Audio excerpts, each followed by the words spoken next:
and we're here to talk about Chinese youth. So, Qing, if you could take it away, what are two trends that you've been looking at recently, over the last year and into the future as pertains to Chinese youth? Thank you everyone for staying with us. We know this is after lunch, and we may need a little bit cheering up. And make sure you get your coffee, and make sure you went to the bathroom. We still have a long day to go. And sitting here, and I've been sitting in the same room with everyone from early in the morning. So maybe I'll start from a remark I've had listening to all the wonderful conversation. It's a very privilege to be part of the conversation with such a group of distinguished China specialists or Asia specialists. And I, coming from China, I really appreciate the opportunity that everyone is making the space and giving proper attention to China. I think it's very necessary. But I think there's also somehow maybe a risk of falling into this China exceptionalism, which means we give a lot of attention to China. We talk about how special China as a country, but in a way we might also otherize China. So coming back to Barclay's question, it's really great pleasure to be shown the stage. And I think in terms of what has been on the mind of young Chinese, talking about what are their desires and what their concerns, I actually see a great shared similarity globally. Especially for the younger generation in China, here in France, and in the US, and in also other part of the world. So let's not forget about that. I will quickly go through two observations I want to share about interesting trends that I think are important to watch in China. One is a bit cliche, it's about AI. Another one is probably less cliche, it's about the gender crisis right now in China. And so starting from AI, I think we have been talking about how China is developing its own national strategy about AI and what the economic implication might be. But I think one important element is really also about how people in China are feeling about AI. So I've been noticing, outside China, there has been a sort of, impression that in China, in terms of AI, people are generally more, people have wider or better public acceptance about AI. So in a way, some sort of techno optimism, and you see young and old people are using AI, crazy about open cloud and all that sort of news. And we also have seen data from different sources that assure the willing to trust the AI in China. It does seem like objectively probably higher. And however, my feeling is that on the ground, it's actually a bit more complicated, and we shouldn't confuse, acceptance to optimism. And I think the excitement about tech advancement in China, especially around AI, is true. Because I think partially because tech advancement in China has mostly been positively associated with personal advancement, and also there is a sort of FOMO in there that if I don't participate in the AI game, then I'm gonna be missing out. And in the speed of China, that missing out is not acceptable. And there's also this anxiety around job in the China's job market is already not doing so well. So there is definitely an anxiety on that front. And I think all in all, it's a really mixture feeling that is difficult to just describe as optimism. And in my own word, I think I would say it's some sort of reluctant but resilient. Also, it's kind of a reluctant and resilient fatalism with some sort of wisdom with Chinese characteristics. And so AI is like being developing so quick, and therefore I think it has been affecting so many different fronts in the society. Just quickly, one example about what's interesting to watch is like dating. I think AI has been reshaping how young Chinese see their, see the relationship with intimacy. And just next week, I think from next week, the government is actually going to put a new regulation in terms of limiting the usage of AI lover. So a lot of AI bots will have to reprogram themselves. And therefore, I think it's interesting to notice all this sort of subtle implication about AI usage in China. And the second one is about like the gender crisis. So I run a podcast, mostly it's a Chinese language podcast, and our audiences are mostly young women in China. And I personally think the rise of feminism has been the most important shift in Chinese society in the last 10 years. And correct me if I'm wrong, and also feel free to challenge me on that front. But I think it's an issue that is so important, but it's often overlooked in the Western discussion, especially like a discussion like this. We put up a China conference, and probably gender has been on the mind of a lot of participants here, but we rarely hear it from the stage. So I think it's important to mention that. And it's relevant on so many fronts, about the democratic crisis in China, why Chinese government has been trying so hard, but still difficult to bring back the fertility rate. And I think that's not because the failure of policy. It's probably because for the first time a whole generation of Chinese women start to have the agency and the resources to decide to just have kids on their own terms, not on other people's terms. And also you notice like this, gender awareness gap between young women and young men in China is getting larger and larger. And it's particularly so for Gen Z compared to millennium. And I think interestingly, we also see that gap in the West, for instance, in the US. Like young men are more likely to vote for, conservative, while the young women are more progressive. So to end here, because I want your opinion as well, I think Chinese young people are special. China is a special country. However, they are also a part of a global trend. They're also part of a global community. So what is happening elsewhere in the US, in Europe here, is also true or largely true for Chinese young people. I would really echo that. So I think, your point about not seeing Chinese youth as exceptional, I think we can talk about maybe like youth with Chinese characteristics or something like that.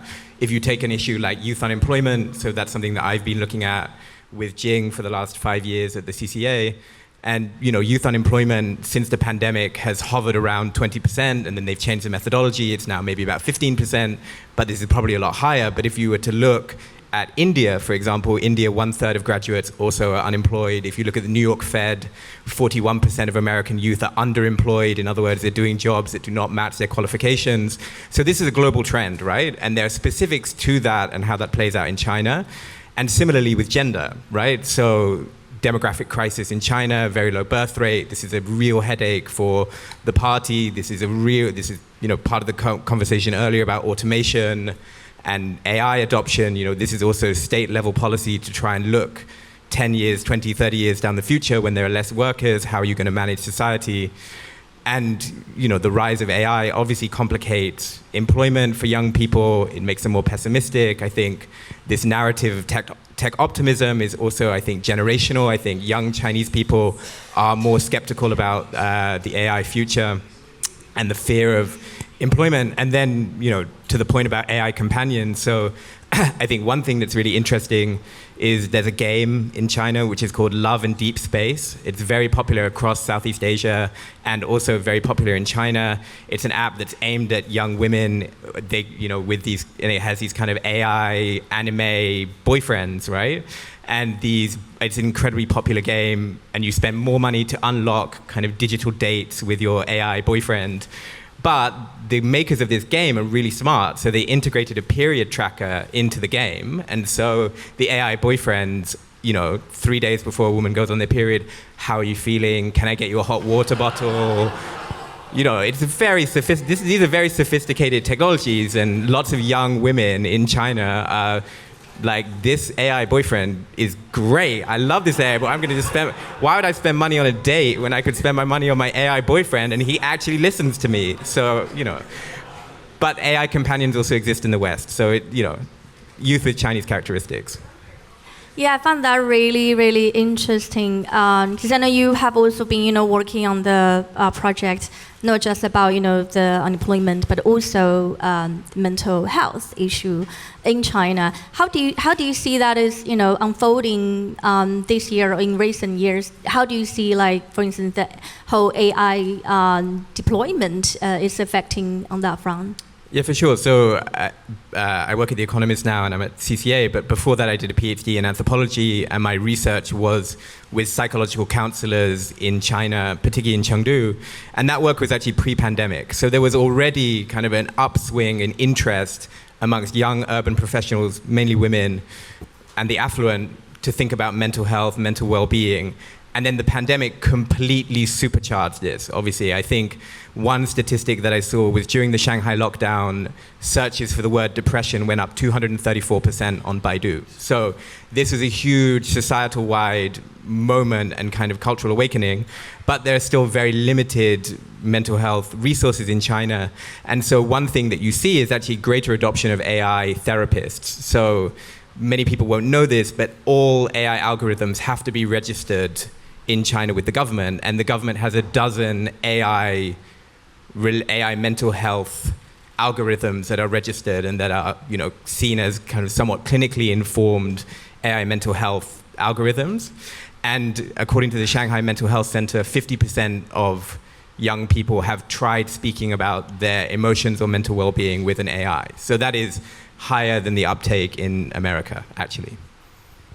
Yeah, I found this is very interesting because we are having this panel basically talking about what is on demand of young Chinese people, and ironically speaking, I think none of us is kind of qualified as young anymore. I know, this is the sadness when we were doing the prep for this, and we were like, not young ananymore.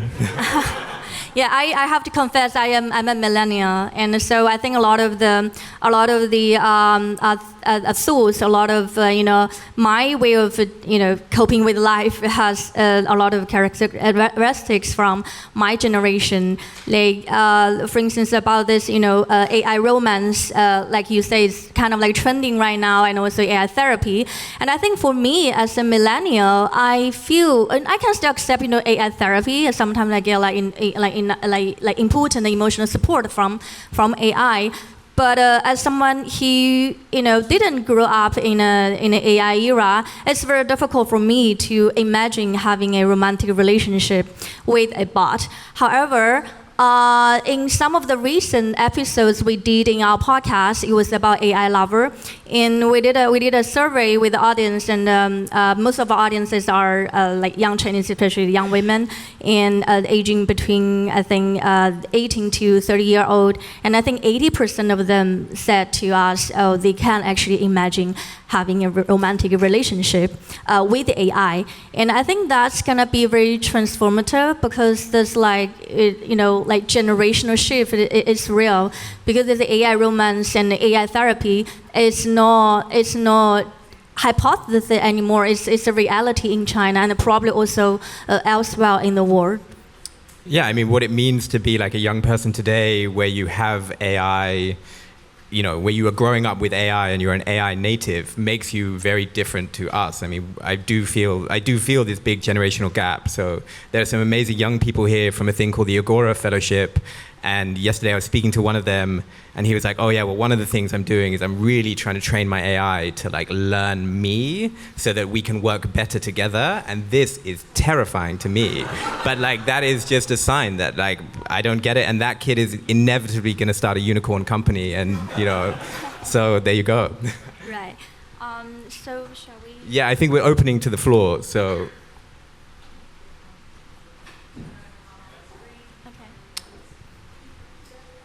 So the question is there any connection between this type of therapy AI use and movements such as tongue ping within the youth in China?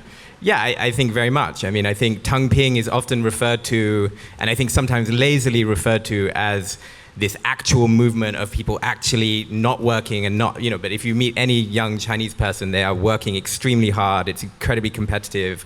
Tongue ping is aspirational, if anything. You cannot actually lie flat. It's impossible. So, but what tongue ping is it's an emotional, it's an affective rhetoric for understanding the society. And so I think there is a very intimate connection between those two things. I think actually, so my understanding of both tongue ping and also this AI therapy is that I don't see it as some sort of, passive retreat. I see agency in both. And I think tongue ping is an act from a whole group of Chinese people, especially Chinese young people, that is trying to regain their agency. And I think the AI therapy is sort of in the same genre. Like if you were born in China in this time, what can you do? What can you do beyond your structural limitation? And this is also what I find very interesting to, work, research, and interview about Chinese society is like I found this agency in a lot of people who are living in difficult situation, so in the last 2 years there has been a phrase that had been very popular on the Chinese social media. It's called garbage time in Chinese, 垃圾时间. And so it was a borrowed term from the basketball game. And it gained popularity, I think, because it says something it speaks to the Chinese youth about their situation. If you're living in a garbage time of history, what you do or don't do probably don't seem to matter anymore. How do you cope? And some of the recent episode we do is called "How Not to Be Garbage in a Garbage Time." And so I found that agency quite inspiring. Qing, you had a question? Thank you. I was just about to type into the QR code to show that I'm still useful. You are both very useful. I'm very proud to have both of you in the center. And to my earlier point of the intergenerational collaboration, again, youth is a state of mind. I think everybody in the room is very useful to be here. But for those who are not engaging the younger generation, what would your recommendation to be for them to better understand the younger generation and to better engage the younger generation? Because my experience, if you understand them better, engage them better, they will be force of the sustainable changes.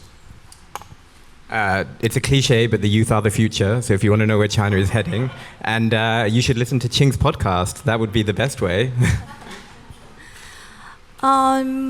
I think working with young people, or having audiences as young people, have been a very humbling experiences. I think a lot of the time as podcasters or journalists, you feel like you are writing something for them, you are telling them something that they don't know, and I think that's definitely the wrong attitude. And I think treating them in an equal way and being humble and learning from them, and also maybe learning from each other, and do not have too much pre-existing of assumption, and also be aware of some sort of a generational privilege, I would say. So I was born in the late 80s, and throughout my upbringing, I felt it's a great privilege to have experienced a China that feels slightly different from here. China was become a part of the WTO, and China become more important in global stage. And I was a volunteer at the Beijing Olympics in 2008, and I felt that has been sort of like the background color of myself. And I think it's also important to realize nowadays Chinese people, or nowadays young people in general, they probably have experienced a very different political climate, and keeping that in mind, and I think that will make us both better.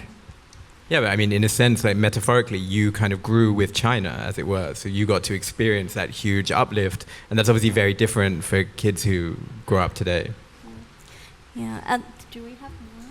I think there was a question about feminism before. Can we go back? I will quickly be on this one, and maybe Barclay can get the next one. And and so I think the current movement in China, the feminism movement in China, or that has been happening in China last 10 years, was inspired by the Western movement, especially starting from like Me Too in the US and then went globally. I think China was definitely part of that. But I think on the other hand, the feminism movement in China has also been taking its own turns. Like for instance, right, like for instance, if you are a feminist in China, when you are fighting for women's agency of controlling their own body for a long time, what you were fighting for was like people or women were not being sent to force abortion, while in the US it's sort of a different case, right? You won't fight for women have the right to have abortion. And I think what's interesting in China right now is this new phenomenon that is called a pink feminism. So it's kind of like a mixture of nationalism and feminism. And so you both are proud of being an independent woman, and at the same time you subscribe yourself to some sort of patriotism, and I think that sort of has China's own logic and own characteristics. And not to say if the progressive side like that trend or not, but it's happening, and I think it's actually a big part of right now the feminism movement in China. It goes hand in hand with state capacity, state power, state love. Yeah. Wow, and it's time. Thank you so much for having us. And now there's going to be a really beautiful meditation on Chinese art and the future with a cultural icon, Jingxing, and she will be in conversation with Sylvie Levet, who's been following her work for 2 decades. So it'll be really beautiful. Thank you.